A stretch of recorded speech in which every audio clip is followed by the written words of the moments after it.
Assalamualaikum warahmatullahi wabarakatuh. Saya sangat bangga sekali sekaligus kagum ya, karena alhamdulillah di tahun 2019 ini sudah ada apoteker teladan nasional yang luar biasa.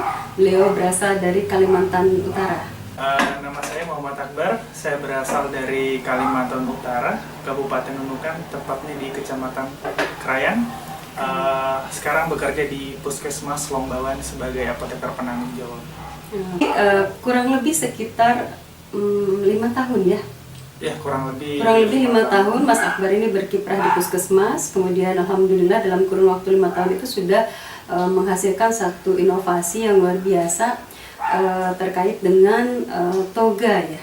Iya, Taman Obat Keluarga. Taman Obat Keluarga. Ya, ini adalah singkatan dari Taman Obat Keluarga.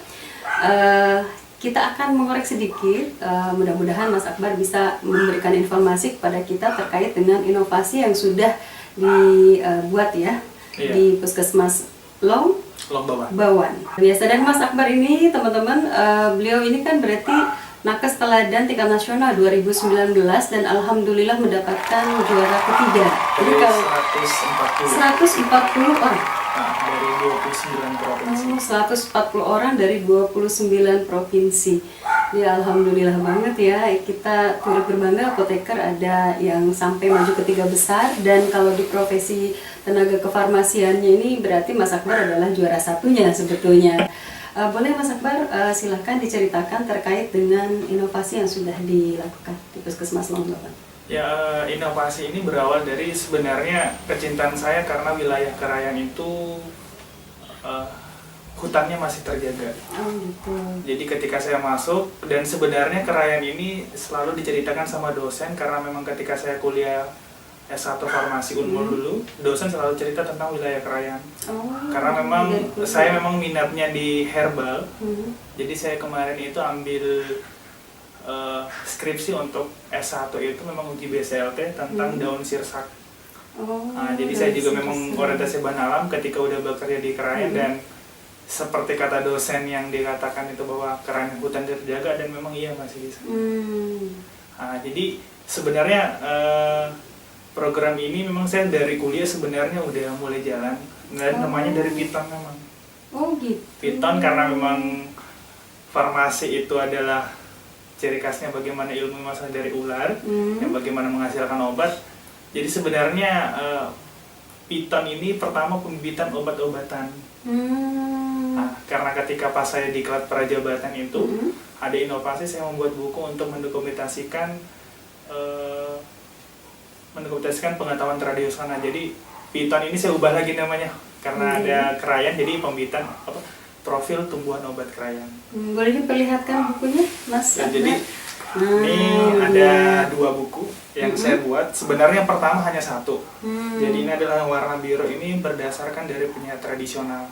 Kalau dulu namanya pengobat tradisional. Ya, pengobat tradisional. Jadi sekarang itu namanya penyihir tradisional. Sebenarnya hanya 10 tanaman yang pertama saya cuma untuk, dan alhamdulillah sudah ada 23 dari 5 penyihir tradisional. Tapi ini hanya yang saya mudah dapat tanamannya, dan ada yang saya belum lihat fisiknya, hanya dengan bentuk simplisia saja. Ini adalah Piton ini yang nanti berdasarkan desa. Jadi buku ini berfungsi bagaimana sih tanaman yang udah dibudidaya di pekarangan rumah masing-masing. Jadi ada terbentuk kader di Krayan. Ini ada foto Mas Akbar ketika bersama dengan penyihir tradisional di pedalaman Krayan. Ini kalau nggak salah untuk bisa sampai ke sini tuh harus naik pesawat ini ya, pesawat perintis. Ya, jadi ke sana sekitar aksesnya hanya bisa dengan pesawat, tidak ada via laut, via darat tidak ada karena memang masih terisolir sekali. Jadi kita sekitar 12 orang penumpang dengan jarak tempuh sekitar 50 menit. Sekitar 50 menit. Sebenarnya tantangan tersendiri karena orang baru yang masuk di Krayan. Jadi saya memang pendekatan secara persuasif, memang di sana, jadi ciri khas di sana ketika kita di sana memang harus ada, ibaratnya dianggap seperti keluarga. Jadi saya sudah dapat mama angkat. Oh, ada mama angkat. Ya, jadi ibaratnya udah, jadi ketika ada seperti itu, jadi segala sesuatunya agak mudah karena kita udah dianggap jadi orang keren tersendiri. Memang kalau dilihat dari isi dari buku ini sudah terdiri dari ada nama ya, nama tanamannya, kemudian khasiatnya, bagian yang diambil untuk herbalnya itu apa, kemudian bagaimana cara mengolahnya dan apa kegunaannya. Ini luar biasa karena kita tahu bahwa di Indonesia ini sangat kaya sekali dengan sumber daya alam dan memang tumbuhan obatnya atau tadi tumbuhan obat keluarga itu sangat banyak sekali. Nah, tetapi kita sekarang melihat bahwa fenomena masyarakat itu kan inginnya instan ya Mas Akbar ya. Inginnya kalau misalnya sakit langsung beli obat, sakitnya hilang. Nah, dari Mas Akbar coba menghadapi fenomena masyarakat yang memang inginnya serba instan, bagaimana cara untuk atau tipsnya ya memanfaatkan tanaman obat ini agar lebih mudah untuk masyarakat? Ya, dengan itulah program inovasi yang saya angkat untuk ikut lomba Nakas Teladan, yaitu P3K dengan P3K dengan Asmantoga Plus. Jadi dengan kepanjangannya itu adalah pertolongan pertama pada keluarga dengan asuhan mandiri Taman Obat Keluarga. Plusnya itu plus apa, Mas? Akupresur dan piton. Nah, piton ini adalah profil tumbuhan obat kerayan. Jadi sebenarnya Asmantoga udah program nasional. Yang menjadi ciri khas dari inovasi saya adalah saya gandengkan membuat buku. Karena mungkin saja di wilayah-wilayah negara Indonesia lain udah menjalankan asuhan mandiri, baik dari Togaja dan Akupresur, cuman mungkin mereka tidak mendokumentasikan buku. Dari pengetahuan mereka hanya orientasinya bagaimana hanya ada misal penghasilan keluarga, ada produk yang jadi, tapi mungkin tidak berpikir bagaimana sih membudidayakan pengetahuan ini. Karena nanti generasi penerusnya kalau sudah mereka tidak ada, ya akhirnya tidak ada yang meneruskan ya. Dengan adanya buku ini sampai kapanpun bisa kemudian wariskan lah ya untuk anak cucu kita nanti ya sebetulnya. Nah, Mas Akbar sendiri sebetulnya ini kalau proses penulisan ini berapa lama nih di buku ini?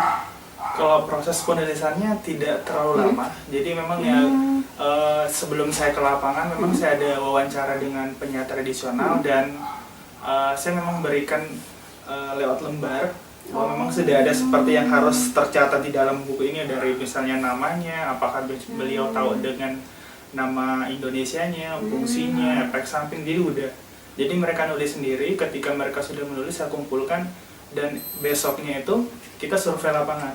Gitu. Sambil melihat apakah tanaman ini kita ada dapat atau tidak. Nah, jadi saya hanya merapikan kata-kata mereka ketika masuk dalam buku. Jadi sebenarnya di dalam buku ini itu memang benar pure pengetahuan masyarakat yang ada di Keran, itu etnis Dayak Lunda. Dan itu sangat luar biasa. Jadi daerah sangat terpencil tapi pendidikan mereka sana luar biasa. Jadi kuliahnya ke Kalimantan dan rata-rata ke Jogja. Jadi yang penyiar tradisional itu lulusan dan sebagai guru. Luar biasa. Tradisional itu memang maksudnya memang terdidik gitu ya. Profesinya guru. Luar biasa. Jadi inilah yang memudahkan juga proses pengumpulan data-data itu. Iya, dan memang masyarakat Kerayan ini sangat terbuka dengan orang, apalagi dengan orang ingin mengeksplor Kerayan. Tapi juga kan di sana ada adat istiadat dan memang saya melewati itu semua tahapannya sehingga mereka bisa menerima. Dan ini apakah inovasi Mas Akbar ini sudah disosialisasikan kemana aja nih di Kalimantan Utara sendiri? Untuk Kalimantan Utara, jadi sebenarnya kita udah dapat pelatihan Asman ya untuk di Kalimantan Utara, cuman untuk yang aktif mungkin hanya beberapa orang saja dari jumlah yang dari yang pelatihan Asman. Dan memang di tahun 2016 sama 2017 itu ada pertemuan untuk pelatihan Asman, tapi untuk tahun 2019 itu tidak ada karena anggarannya tidak ada. Tapi saya tetap melanjutkan karena memang orientasi saya bagaimana saya ini tetap bisa terdokumentasikan. Jangan sampai nanti ini tidak terdokumentasikan dan pengetahuan ini sangat mahal. Kita jangan sampai kecolongan lagi karena misalnya hak paten ini bisa diambil negara tetangga karena Kerayan sendiri itu wilayah perbatasan. Wilayah perbatasan ya, kita jadi harus melindungi aset yang menjadi kekayaan negara kita ya. Nah ini memang seperti inilah ya, kita ingin mencari figur-figur yang bisa menjadi role model. Teman-teman tadi mungkin mendengar istilah Asmantoga.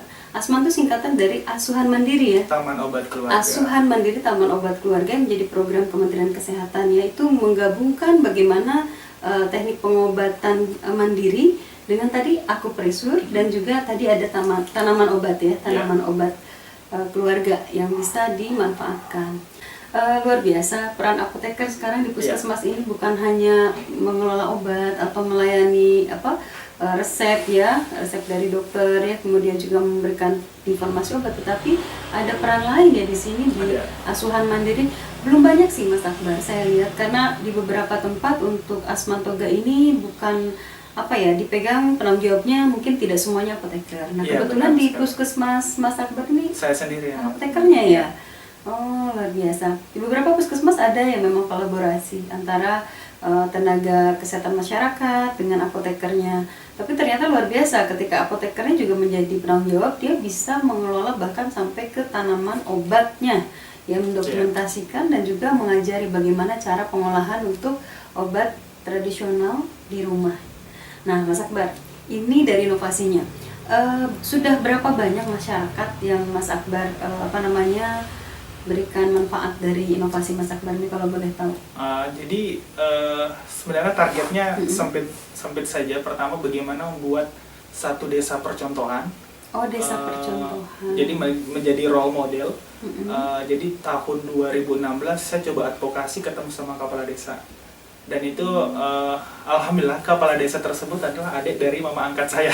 Oh, jadinya lebih mudah juga. Jadi lebih mudah karena memang udah kenal sebelumnya, dan saya tawari kira-kira mau menjalankan nggak. Dan ternyata dari desa tersebut, namanya Desa Budutumu, itu memang udah aktif toga. Oh luar biasa. Karena memang dari desa memang ada program toga. Cuman pasang surut ketika sudah habis nanam tumbuh. Ya udah, ketika sudah tumbuh panen ditinggalkan. Nah berarti Mas Akbar ini bagaimana membudidayakan apa saja selain obat? Kayaknya kemarin ada stroberi juga ya. Nah itu yang stroberi ada di mana di sini ya? Iya. Itu gimana? Bisa diceritakan nggak bagaimana masyarakat? Jadi sebenarnya stroberi ini pada saat ketika saya masuk itu lagi baru boomingnya. Jadi stroberi itu dibawa oleh teman-teman pendatang di sana karena memang kondisi dingin, dan dicobalah untuk ditanam. Dan ternyata bisa berpenghasilan karena ditanam 3 bulan saja itu udah bisa tumbuh. 3 bulan udah bisa berbuah. Jadi saya untuk menarik perhatian masyarakat ini, sebelum misalnya nanam kunyit lagi ya, nanam jahe ya, rempah-rempah asal memang bumi kita Indonesia sangat kaya sekali. Jadi saya memancing dengan stroberi karena orang selalu merasakan stroberi hanya dengan yang udah sintetik deh, misalnya minum-minum dengan rasa stroberi tapi dengan tidak ada buahnya.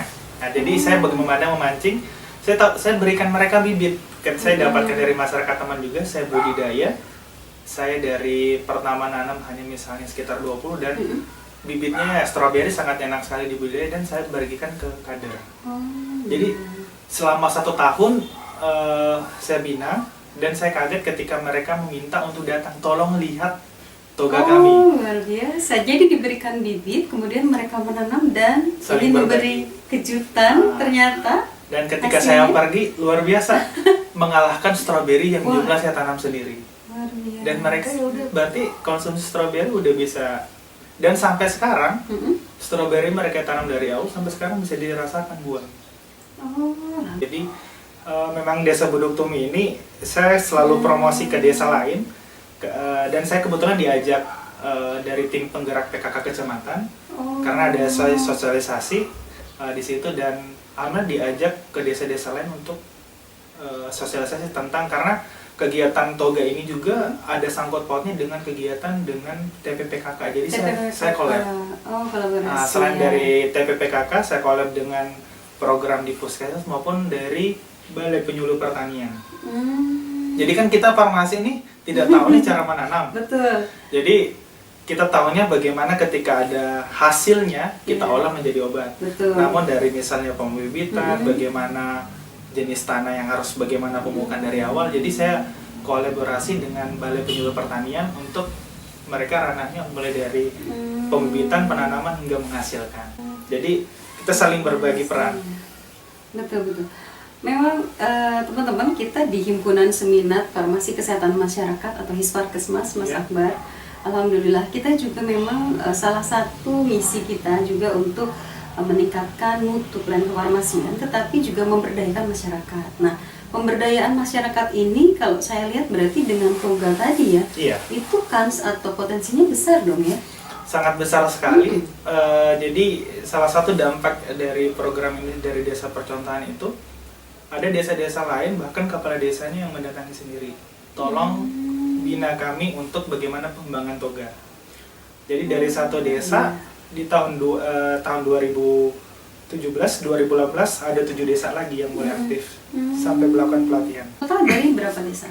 Sekarang untuk tahun 2016 sampai 2017 itu ada 7 desa. 7 desa. Ada 8. Nah, 2019 ini tambah lagi 3 desa. Jadi sudah ada 11 Sudah desa. ada 11 desa. Luar Dari biasa. yang tidak ada desa, yang mungkin sudah ada tapi tidak terdata, dengan saya seperti ini sudah ada 11 desa dan kadarnya ada 100 lebih dan mungkin keluarga binaan ada ratusan yang udah aktif. Nah, Mas Akbar, boleh dong diceritakan ketika kemarin penganugerahan Nakes Teladan ya di Jakarta, apa sih hal yang paling berkesan selama rangkaian acara di penganugerahan itu? Boleh diceritakan mungkin kepada kita semua ya? Ya, bisa sampai nasional adalah hal yang luar biasa, Bu. Karena tenaga kesehatan teladan ini bukan langsung ke nasional ya, ada tahapan mulai dari tingkat kabupaten, pertama kecamatan ya, dari kepala puskesmas apakah mendukung kita layak atau tidak untuk maju. Jangan sampai nanti maju malah buat malu-malu saja, Bu. Iya ya, jadi jangan Jadi dari modal segi nekat ya. dari segi regulasi sih saya sudah baca, saya udah komunikasi dengan Kapusmas bahwa syarat minimal udah 3 tahun bertugas. Oh iya. Jadi tidak mesti PNS ya. Jadi tenaga kontrak P3K itu bisa udah maju untuk kita.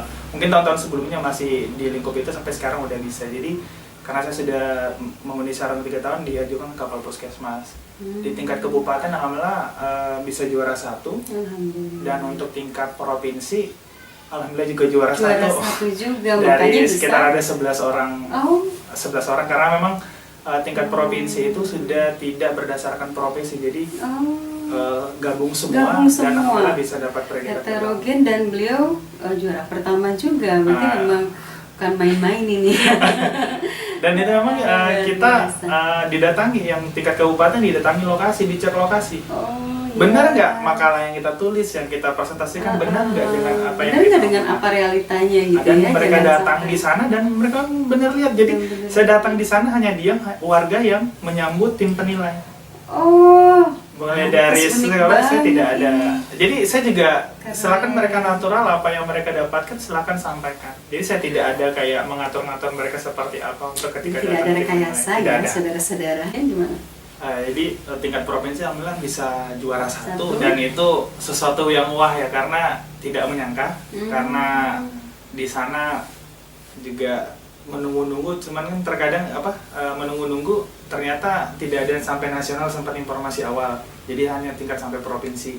Jadi udah diam aja, ternyata tiba-tiba ada pengumuman bahwa ada penganugerahan tingkat nasional untuk bulan 11. Jadi saya udah prepare emang dari segi apa yang saya buat ketika dapat tata naskah, saya perbaiki semua karena ini kesempatan yang jarang sekali saya bisa dapatkan. Ya saya buat yang terbaik apa yang saya bisa.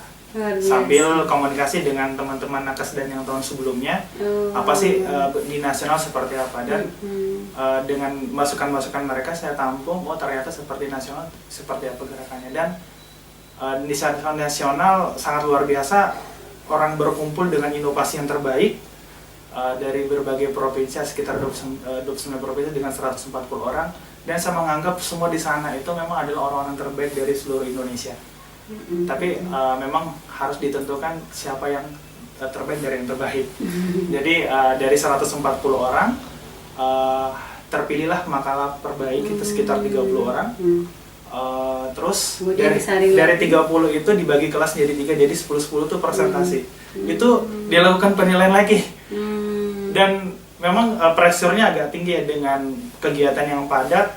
Dari 30 itu dipilih lagi 12 dari itu, dan sebenarnya dari 30 itu langsung di hari itu juga disuruh buat poster, padahal kita ini lagi kegiatan padat disuruh buat poster untuk yang terkait dengan makalah inovasinya.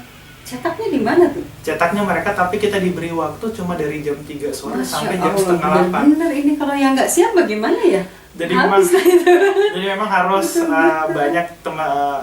Jadi kita nggak bisa bekerja sendiri, emang tetap saya alhamdulillah dibantu istri saya untuk bisa bantu desain, dan saya komunikasi jarak jauh karena memang kita akses untuk membuat itu memang butuh waktu keterangan, tapi nggak bisa memang. Oh, luar biasa. Berarti ada peran istrinya juga. Ada Nanti peran di akhir istri. kita akan lihat istrinya Mas Akbar ya. Saya akan perkenalkan juga. Jadi jangan bilang orang yang berhasil itu tidak ada orang yang backup di belakang. Salah satunya adalah istri. Nah, untung ya sudah menikah, makanya cepet-cepet nih para jomblo segera menikah ya, biar bisa lebih menghebat Ya, juga. jadi dari 30 itu tersaring jadi 12, dan 12 itu presentasi oral secara umum. Jadi hanya yang 30 itu tertutup, yang 12 itu terbuka.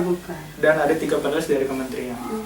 Ada dari Litbang, ada dari kementeriannya, pokoknya ada 3. Dan yang uniknya di situ ada polling penilaian dari seluruh peserta, dari 140. Jadi kita bukan hanya dinilai dengan dari kementerian tim penilainya, tapi dari seluruh teman. Disitulah dikatakan teladan. Iya, dan itu memang dulu zaman saya angkatan 2017 sama seperti itu juga, ada polling juga untuk nakes teladan, bahkan yang favorit dulu ada juga ya, favorit pasti ada ya.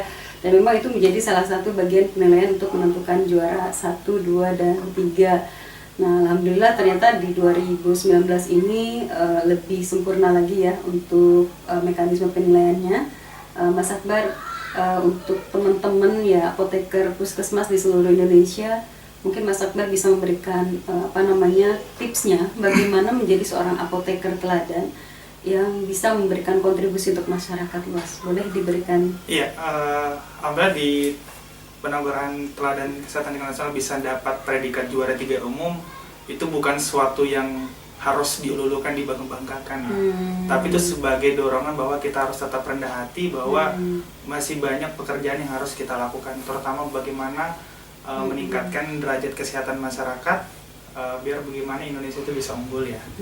Harapannya dari 140 program inovasi dari 140 orang, ketika itu digabungkan, saya yakin dan percaya bahwa Indonesia itu bisa sehat. Tinggal bagaimana SDM itu kita bisa saling sharing program inovasi, dan harapan tentu untuk buku Piton ini ada 2 ini. Jadi ini bisa diadopsi sama teman-teman. Saya sudah sharing dengan teman-teman nakes dan lainnya. Saya sudah sharing bagaimana program saya bisa jalan, dan saya siap untuk memberikan masukan-masukan kepada mereka, karena program inovasi itu bisa berjalan tergantung dengan kondisi wilayah masing-masing. Dan harapannya tim peneliti Litbang itu bisa masuk di Krayak untuk bisa dengan cepat untuk melakukan penelitian. Sehingga nanti panduan dari Kementerian Kesehatan ini bisa bertambah dengan adanya nomenklatur baru tanaman obat yang bisa digunakan. Dan harapannya memang Krayan ini bisa menjadi karena ya bahan baku pembuatan obat rata-rata kita import ya. Nah, bagaimana sebenarnya sumber daya alam ini Indonesia ini bahan baku udah ada semua. Cuma kita mengelolanya saja yang tidak bisa karena mungkin akses yang susah, dan harapannya memang ke depan bahwa Krayan ini untuk di Kalimantan Utara sebagai sumber penghasilan bahan baku obat tradisional. Sudah ada belum ya yang sampai menembus pasar pabrikasi? Belum ada, saat ini hanya pengetahuan ini hanya sampai di tahap buku, belum ada hasil penelitian sama sekali. Jadi betul-betul otentik banget ya teman-teman. Alhamdulillah ini pembicaraan kita luar biasa, sangat bermanfaat sekali. Harapannya kita apoteker-apoteker di seluruh Indonesia bisa termotivasi, dan inovasi dari Mas Akbar ini bisa juga nanti di ATM ya. Bisa. Amati, tiru, modifikasi, bahkan direplikasi langsung pun boleh sekali. Mas Akbar sangat terbuka. Saya ingin mengundang sosok tadi yang disebutkan oleh Mas Akbar. Boleh kemari Mbak? Silakan. Nah, ini adalah istrinya Mas Akbar nih yang sudah memberikan. Nah, sini Mbak. Nah, ini dia. Ini adalah Mbak Rahma ya. Nah, Mbak Rahma ini ternyata juga memang Mas Akbar dan Mbak Rahma ini ketemu di program Nusantara Sehat ya. Tahun 2015. 2015. Pucuk dicinta ulang pun tiba ya. Dari mulai program Nusantara Sehat, akhirnya mereka berdua menjadi sepasang suami istri ya. Luar biasa. Mbak Rahma ini seorang perawat ya. Iya. Nah, mudah-mudahan kolaborasi dari kedua profesi ini bisa terus berlanjut sampai bisa memberikan inovasi yang terbaik untuk masyarakat Indonesia.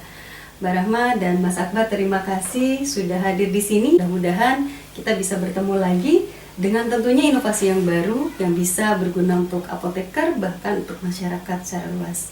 Ya, mudah-mudahan kita bisa bertemu lagi. Terima kasih Mas Akbar dan Mbak Rahma. Kita akhiri, mudah-mudahan teman-teman tetap menantikan episode berikutnya. Ya, Assalamualaikum warahmatullahi wabarakatuh. Waalaikumsalam.